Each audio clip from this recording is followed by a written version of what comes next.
श्री गुरुदेव दत्त. श्री गुरुचरित्र अध्याय 6. गोकर्ण महिमा महाबळेश्वर लिंग स्थापना. ओम श्री गणेशाय नमः. श्री सरस्वते नमः. श्री गुरुभ्यो नमः. श्री गुरुभ्यो नमः. श्री कुलदेवतायै नमः. नामधारक सिद्धयोग्यांना म्हणाला, स्वामी, अज्ञानरूपी अंधारात अडकलेल्या मला तुम्ही ज्ञानदीप दाखविलात. तुम्ही मला गुरुपीठही साध्यंत सांगितले. आता मला सांगा, श्री दत्तप्रभूंनी श्रीपाद श्री वल्लभ म्हणून अवतार घेतला, ते तीर्थयात्रेला का गेले? अनेक तीर्थक्षेत्रे असताना ते गोकर्णालाच का गेले? नामधारकाने असे विचारले असता सिद्धयोगी म्हणाले, तुझ्या प्रश्नाने मला अत्यानंद झाला. मी तुला श्री गुरुचरित्र सविस्तर सांगतो. श्री दत्तप्रभूंनी श्रीपाद श्री वल्लभ म्हणून अवतार घेतला.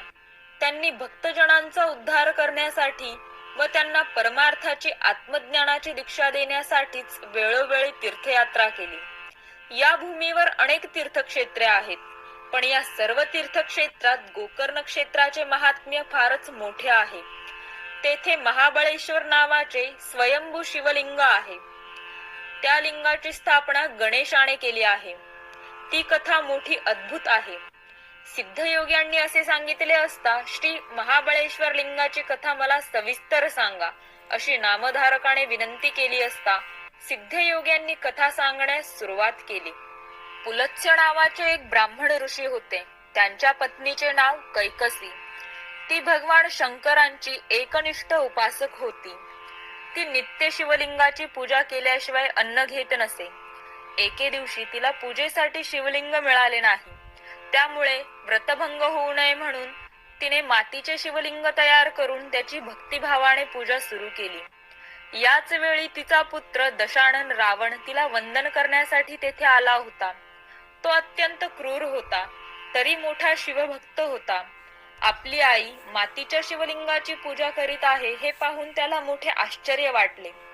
तो म्हणाला, माते, मी तुझा पुत्र असताना तू मातीच्या शिवलिंगाची पूजा करीत आहेस, हे माझे मोठे दुर्भाग्यच म्हणावे लागेल.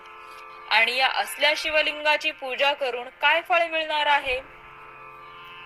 कैकसी म्हणाली, पूजनाने कैलास पदाची प्राप्ती होते. हे ऐकताच रावण म्हणाला, मी तुला प्रत्यक्ष कैलासच आणून देतो. मग तुला हे कष्टच करावे लागणार नाही. तुला प्रत्यक्ष शिवपार्वतीची पूजा करता येईल. असे वचन देऊन तो शिवपार्वतीसह कैलास आणण्यासाठी मनोवेगाने निघाला. काहीही करून शिवपार्वतीसह कैलास लंकेत आणून आपल्या आईला द्यायचाच, असा निश्चय त्याने केला. शुभ्र आणि रमणीय अशा त्या कैलास पर्वताला रावण आपल्या 20 हातांनी गदगदा हलवू लागला. कैलास भुवन डळमळू लागले. रावण आपली 10 मस्तके पर्वताला लावून व 20 हात मांड्यांवर ठेवून अत्यंत जोराने पर्वत उचलण्याचा प्रयत्न करू लागला. सप्तपाताळे डळमळू लागली. सप्तस्वर्गात हलकल्लोळ माजला. शेषनाग फणा चुकवू लागला. कूर्म भीतीने थरथरू लागला. स्वर्गामध्ये सर्व देव भयभीत झाले. सत्यलोक, वैकुंठ लोक डळमळू लागले. आता प्रलय होणारच असे सर्वांना वाटू लागले. घाबरलेली पार्वती देवी शंकरांचे पाय धरून म्हणाली, स्वामी, आपल्या कैलासाचे काय होणार? काहीतरी उपाय करा. शिवलोकात मोठा गोंधळ निर्माण झाला. सगळे शिवगण घाबरले आहेत. आता स्वस्थ बसू नका, काहीतरी इलाज करा. पार्वतीने अशी विनंती केली असता शंकर म्हणाले, तू कसलीही चिंता करू नकोस. माझा भक्त रावण भक्तीने खेळतो आहे. शंकरांनी असे सांगितले तरी पार्वतीचे समाधान झाले नाही. मग शंकरांनी आपल्या डाव्या हाताने शिखरावर दाब दिला. त्यामुळे रावण पर्वताच्या व जमिनीच्या सांध्यात दडपला गेला. त्यामुळे त्याचे प्राण कासावीस झाले. आता जगतो की मरतो असे त्याला झाले. त्याने शिवनामाचा घोष सुरू केला. शिवस्तवन करीत तो पिनाक पाणी, महादेवा, मला वाचवा, वाचवा, मी आपणास शरण आलो आहे. रावणाने अशी प्रार्थना केली असता शंकरांना त्याची दया आली. त्यांनी डाव्या हाताचा भार काढून घेतला. रावणाची सुटका झाली. त्याने शंकरांचे स्तवन सुरू केले. त्यासाठी त्याने आपले एक मस्तक छाटले, आपली आतडी तोडून तारेप्रमाणे मस्तकाला जोडून तंतुवाद्य तयार केले व त्याच्या साथीने विविध रागामध्ये शिवस्तुतीपर गायन केले. त्याने सर्वप्रथम सामवेद गायन केले. आपल्या गायनातून नवरसांचे भाव प्रकट केले. इतकी कथा सांगून झाल्यावर सिद्धयोग्यांनी नामधारकाला संपूर्ण संगीतशास्त्र समजावून सांगितले. संगीतातील सप्तस्वर, त्यांची स्थाने, कुल, वंश, त्यांचे स्वरूप आणि स्वभाव इत्यादींची माहिती दिली. त्याचप्रमाणे संगीतातील 8 गण कोणते तेही सांगितले. त्याचप्रमाणे रावणाने रागदारित जे गायन केले त्या 36 रागिण्यांनी नावेही सांगितली. रावणाने 36 रागात गायन करून भगवान शंकरांची अत्यंत भक्तीने आराधना केली असता भोलेनाथ शंकर त्याच्या भक्तीने प्रसन्न झाले. ते पंचवादन व दशभुज अशा स्वरूपात त्यांच्या पुढे प्रकट झाले व म्हणाले, मी तुझ्यावर प्रसन्न झालो आहे. तुला हवा असेल तो वर मागून घे. रावण म्हणाला, महादेव, मला काहीही कमी नाही. प्रत्यक्ष लक्ष्मीच माझ्या घरी पाणी भरते. ब्रह्मदेव माझा ज्योतिषी आहे. 33 कोटी देव, सूर्य, चंद्र, वरुण, वायू माझी अहोरात्र सेवा करीत असतात. अग्नी माझे कपडे धुतो. यम माझ्या आज्ञेशिवाय कुणालाही मारित नाही. इंद्रजित माझा पुत्र आहे. अत्यंत बलाढ्य असा कुंभकर्ण माझा भाऊ आहे. माझी लंका नगरी समुद्रात सुरक्षित आहे. माझ्या घरी कामधेनू आहे. मला 6 कोटी वर्ष आयुष्य आहे. यामुळे मला माझ्यासाठी काहीही नको आहे. पण माझी आई तुझी भक्त आहे. ती नित्यनेमाने लिंगपूजा करते. तिला तुझी नित्य पूजा करता यावी म्हणून तुझ्या सकट कैलास पर्वतच लंकेला न्यावा या हेतूने मी येथे आलो आहे. परमेश्वरा, माझी एवढी इच्छा पूर्ण करा. शंकर म्हणाले, तुला कैलास नेण्याची काय गरज? मी माझे प्राणलिंग तुला देतो. हे लिंग माझा प्राण आहे, सर्व मनोरथ पूर्ण करणारे आहे. असे सांगून शंकर आणि रावणाला आत्मलिंग दिले. ते म्हणाले, या लिंगाची तू 3 वर्षे पूजा केलीस तर तू माझ्या समान होशील. हे लिंग ज्याच्या जवळ असेल त्याला मृत्यू येणार नाही. याच्या केवळ दर्शनानेच सर्व दोष नाहीसे होतील. मात्र तुझ्या कनकनगरीत जाईपर्यंत हे लिंग जमिनीवर ठेवू नकोस. या लिंगाची 3 वर्षे पूजा कर, म्हणजे तू स्वतः ईश्वर होशील. अशा प्रकारे रावणाला आत्मलिंगाचे महात्म्य सांगून ते रावणाच्या हाती दिले. भगवान शंकरांचे आत्मलिंग मिळाल्याने रावणाला अतिशय आनंद झाला. तो ते लिंग घेऊन लंकेकडे निघाला. त्रिकालज्ञानी त्रैलोक्य संचारी नारद मुनींना हे समजताच ते धावतच इंद्राकडे गेले व म्हणाले, देवराज, घात झाला, सगळे संपले. आता असे स्वस्थ काय बसले आहात? अहो, भोलेनाथ शंकरांनी रावणाला आत्मलिंग दिले आहे. या आत्मलिंगाची 3 वर्षे पूजा केलीस तर तूच ईश्वर होशील. तुझी लंका कैलास होईल. तुला कधीही मृत्यू येणार नाही असा वरही त्या रावणाला दिला आहे. आता तो रावण अमर होईल. आता त्याच्या तावडीतून कोणीही सुटणार नाही. आता तुमचे वैभव गेले म्हणून समजा. रंभा, उर्वशी, मेनका इत्यादी अप्सरांसह तुम्हाला पण लंकेला जावे लागेल. त्या रावणाची सेवा चाकरी करावी लागेल. त्वरा करा, काहीतरी उपाय करा. तुम्ही आता ब्रह्मदेवाकडे जा, तोच काहीतरी उपाय करेल. नारद मुनींनी असे सांगताच भयभीत झालेले इंद्र नारदांना घेऊन ब्रह्मदेवाकडे गेले. सगळी हकीकत समजताच ब्रह्मदेव म्हणाले, या संकट समयी श्री विष्णूच काहीतरी उपाय करतील. मग ते वैकुंठ लोकात विष्णूंकडे गेले. त्यांना सगळी हकीकत सांगून ब्रह्मदेव म्हणाले, श्री हरी, रावणाने सर्व देवांना कारागृहात डांबले आहे. आता शंकरांचे आत्मलिंग मिळाल्याने तर तो अत्यंत उन्मत्त होईल. त्याचा प्रतिकार करण्यासाठी पुढे तुम्हाला रामावतार घ्यावा लागेलच. परंतु तोपर्यंत आत्मलिंग मिळाल्याने तो रावण सर्व राक्षसांसह अमर होईल. मग सगळेच कठीण होऊन बसेल. तेव्हा आत्ताच काहीतरी करावयास हवे. देवांनी असे सांगताच भगवान विष्णूंनी कैलासपती शंकरांच्याकडे जाऊन त्यांना विचारले, महादेवा, तुम्ही हे काय करून बसलात? तुम्ही त्या रावणाला आत्मलिंग कशासाठी दिले? अहो तो क्रूर दुष्ट रावण आता अमर होईल. त्याने सर्व देवांना तुरुंगात डांबले आहे.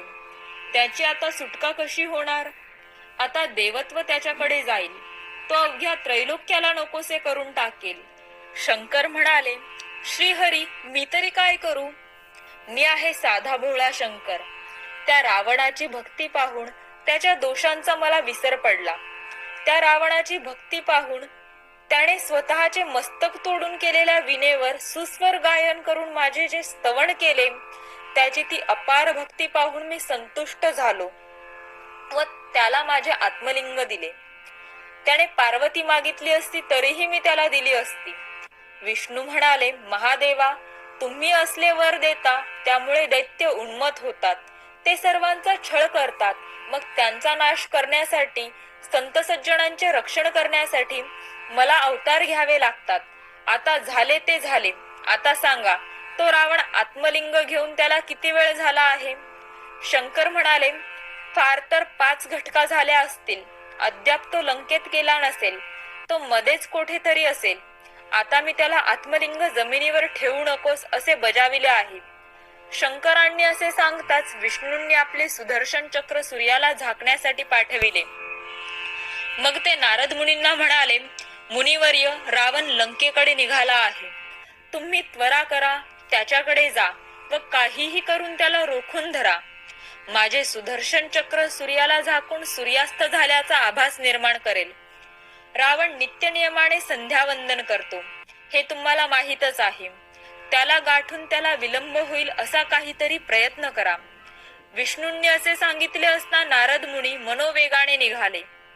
नारद मुनी गेल्यावर विष्णू गणेशाला म्हणाले, गणेशा, तू विघ्नहर्ता, दुःखहर्ता आहेस.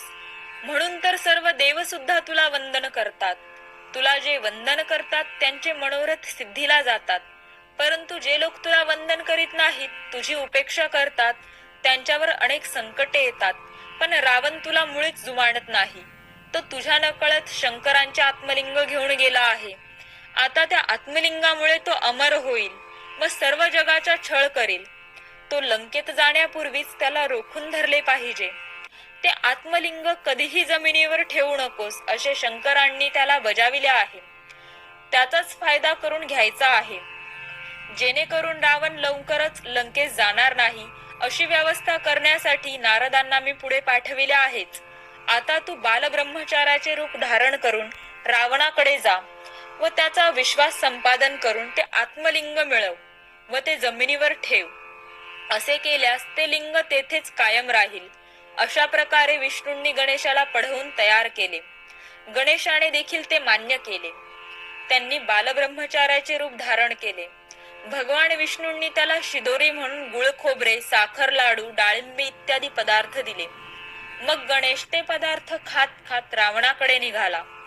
नारद मुनी अगोदरच रावणाकडे गेले होते. त्यांनी रावणाला गाठून विचारले, रावणा, कुठून आलास?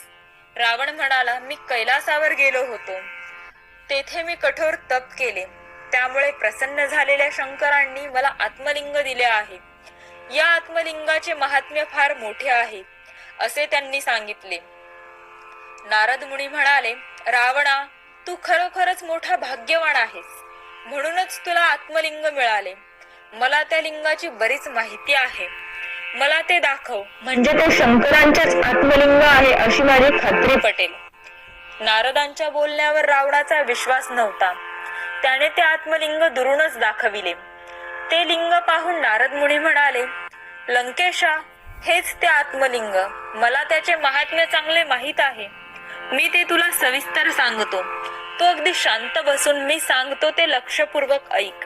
मी तुला या लिंगाची उत्पत्ती कशी झाली ते सांगतो. काळाग्नीसारखा एक महाकाय पशु होता. त्या पशुला 3 शिंगे होती. एकदा ब्रह्मा विष्णू महेश शिकारीसाठी गेले होते. त्यांनी त्या पशुची शिकार केली. त्यांनी त्या पशुची 3ही शिंगे काढली. त्या प्रत्येक शिंगाखाली एक एक प्राणलिंग होते. ती 3ही लिंगे त्या तिघांनी घेतली. तुझे आत्मलिंग दाखविलेस तेच शंकरांना मिळाले होते. जो या लिंगाची 3 वर्षे पूजा करील तोच स्वतः ईश्वर होईल. तो वरदाता होईल. हे लिंग ज्या स्थानी असेल ते स्थान कैलास होईल. या लिंगाचे आणखी हे एक मोठे महात्म्य आहे. नारदांनी वेळ काढण्यासाठी आणखी काही सांगावयास सुरुवात केली. तेव्हा रावण म्हणाला, पुरे पुरे, मला लवकर लंकेत गेले पाहिजे. असे बोलून तो जाऊ लागला. तेव्हा नारद म्हणाले, सूर्यास्त होण्याची वेळ आली आहे. तू 4 वेदांचे अध्ययन केले आहेस. ब्राह्मणाने संध्यावंदन केलेच पाहिजे. तू जर असाच गेलास तर संध्याकाळ होईल. संध्येची वेळ चुकवता कामा नये. कितीही असले तरी संध्यावंदनाचा नियम मोडता कामा नये. आता माझीही संध्येची वेळ झाली आहे, मी जातो, असे बोलून नारद मुनी निघून गेले. इकडे सुदर्शन चक्र सूर्याआड झाल्यामुळे संध्याकाळ झाल्याचा आभास निर्माण झाला. रावण मोठ्या काळजीत पडला. आता काय करायचे? संध्याकाळ तर झाली. आता संध्या न करताच पुढे गेलो तर व्रतभंग होणार. संध्या करावयास बसलो तर या आत्मलिंगाचे काय करायचे? काही झाले तरी आत्मलिंग जमिनीवर ठेवू नकोस, असे शंकरांनी बजावून सांगितले आहे. आता काय करावे? अशा काळजीत तो पडला होता. त्यावेळी त्याला एक बालब्रह्मचारी दिसला. तो फुले आणि समिधा गोळा करीत होता. रावणाने विचार केला, बालब्रह्मचारी अगदी साधा भोळा दिसतो आहे. हा काही झाले तरी आपला विश्वासघात करणार नाही. आपले संध्यावंदन होईपर्यंत हे आत्मलिंग त्याच्या हाती द्यावे, असा विचार करून रावणाने त्या बालब्रह्मचाराला हाक मारली. पण रावणाला पाहताच तो पळू लागला. रावणाने त्याला थांबवून प्रेमाने विचारले, अरे बटू, घाबरू नकोस. कोण आहेस तू? तुझे आई वडील कोण? कोठे राहतोस? तू कोणत्या कुळातला? मला सगळे काही सांग. रावणाने अशी विचारपूस केली असता बालब्रह्मचाराच्या रूपात असलेला श्री गणेश म्हणाला, अहो, माझी एवढी चौकशी कशासाठी करीत आहात? माझ्या पित्याने तुमच्याकडून काही कर्ज वगैरे घेतले आहे का? माझा पिता जटाधारी आहे. तो सर्वांगाला भस्म लावतो. त्याच्या गळ्यात रुद्राक्ष माळा असतात. तो वृषभावर बसून भिक्षा मागत फिरतो. त्यांचे नाव शंकर. माझी माता प्रत्यक्ष जगन्माता आहे. आता मला जाऊ द्या, मला तुमची फार भीती वाटते. रावण म्हणाला, अरे बाळा, तुझे वडील तर अगदी गरीब दिसतात, घरोघरी भिक्षा मागतात. मग ते तुला कुठले सुख देणार? माझे लंका नगरीत रत्न खचित आहे. तू माझ्या बरोबर चल, माझ्या घरी देवपूजा कर. तुला हवे असेल ते मी देईन. बालब्रह्मचारी म्हणाला, नको नको, तुझ्या लंकेत राक्षस आहेत, मला ते मारून टाकतील. मला सोड, मी आपल्या घरी जातो. मला खूप भूक लागली आहे. रावण म्हणाला, ठीक आहे, तू खुशाल आपल्या घरी जा, पण थोडा वेळ थांब. मी समुद्र तीरावर संध्या करून येतो. तोपर्यंत ही लिंग हातात धरून ठेव, पण काही झाले तरी जमिनीवर ठेवू नकोस. त्यावर बालब्रह्मचारी म्हणाला, अहो, मला हा त्रास का देत आहात? मी लहान आहे, तुमचे लिंग जड असेल, मला कसे धरता येईल बरे? रावणाने त्याला परोपरीने समजाविले व लिंग हातात धरून ठेवण्यास तयार केले. रावण त्याच्या हाती लिंग देऊन समुद्राच्या काठावर संध्येला बसला. तेव्हा तो बालब्रह्मचारी म्हणाला, ठीक आहे, मी तुम्हाला 3 हाका मारीन. तेवढ्यात तुम्ही आला नाहीत तर मी हे लिंग जमिनीवर ठेवीन. रावणाने ते मान्य केले. तो बालब्रह्मचारी म्हणजे गणेश हातात लिंग घेऊन उभा राहिला. रावण संध्येला बसला. सर्व देव विमानात बसून श्री गणेशांकडे कौतुकाने पाहतच होते. रावण अर्घ्य देऊ लागला. तेव्हा गणेश रावणाला हाका मारीत म्हणाला, लवकर या, माझ्या हाताला हे लिंग पेलवत नाही. माझा हात दुखावला आहे. रावणाने हाताने खूण करून थोडा वेळ थांबण्यास सांगितले. काही वेळानंतर गणेशाने पुन्हा 2 हाका मारल्या, पण रावण संध्या अर्धवट सोडून उठला नाही. आता अट पूर्ण झाली होती. मग गणेशाने भगवान विष्णूंचे स्मरण करून सर्व देवांना साक्षी ठेवून ते आत्मलिंग जमिनीवर ठेवले. सर्व देवांना अतिशय आनंद झाला. त्यांनी आकाशातून गणेशावर पुष्पवृष्टी केली. अर्घ्य देऊन रावण वेगाने परत आला. गणेशाने आत्मलिंग जमिनीवर ठेवलेले पाहून तो अतिशय क्रोधित झाला. त्याने रागाच्या भरात गणेशांना ठोसे मारले. गणेश रडत रडत पण मनातल्या मनात हसत हसत म्हणाले, मला विनाकारण का मारता? मी आता माझ्या वडिलांना तुमचे नावच सांगतो. असे बोलून तो रडत रडत तेथून निघून गेला. मग रावणाने सारी शक्ती एकवटून ते लिंग वर काढण्याचा प्रयत्न केला, पण त्याचा काहीही उपयोग झाला नाही. रावणाने ते आत्मलिंगावर काढण्यासाठी जोर लावल्याने त्या आत्मलिंगाला पिळ बसला. ते गोकर्ण म्हणजे गायीच्या कानाच्या आकारासारखे झाले, पण ते जमिनीच्या बाहेर काही आले नाही. तेव्हापासून ते शिवलिंग गोकर्ण महाबळेश्वर या नावाने प्रसिद्ध झाले. हताश निराश झालेला रावण स्वतःचे कपाळ बडवीत लंकेला निघून गेला. भगवान सदाशिवाने गोकर्ण क्षेत्री वास्तव्य केले, म्हणून सर्व देवही तेथे येऊन राहू लागले. ही कथा सांगून सिद्धयोगी नामधारकाला म्हणाले, या गोकर्ण महाबळेश्वराचे महात्म्य स्कंद पुराणात अधिक विस्ताराने सांगितले आहे. ही कथा ऐकून नामधारकाला अतिशय आनंद झाला. त्याने सिद्धांचे पाय धरले असे सरस्वती गंगाधर सांगतात. अशा रीतीने श्री गुरुचरित्रामृतातील गोकर्ण महिमा महाबळेश्वर लिंग स्थापना नावाचा अध्याय 6वा समाप्त. श्री गुरु दत्तात्रयार्पणमस्तु.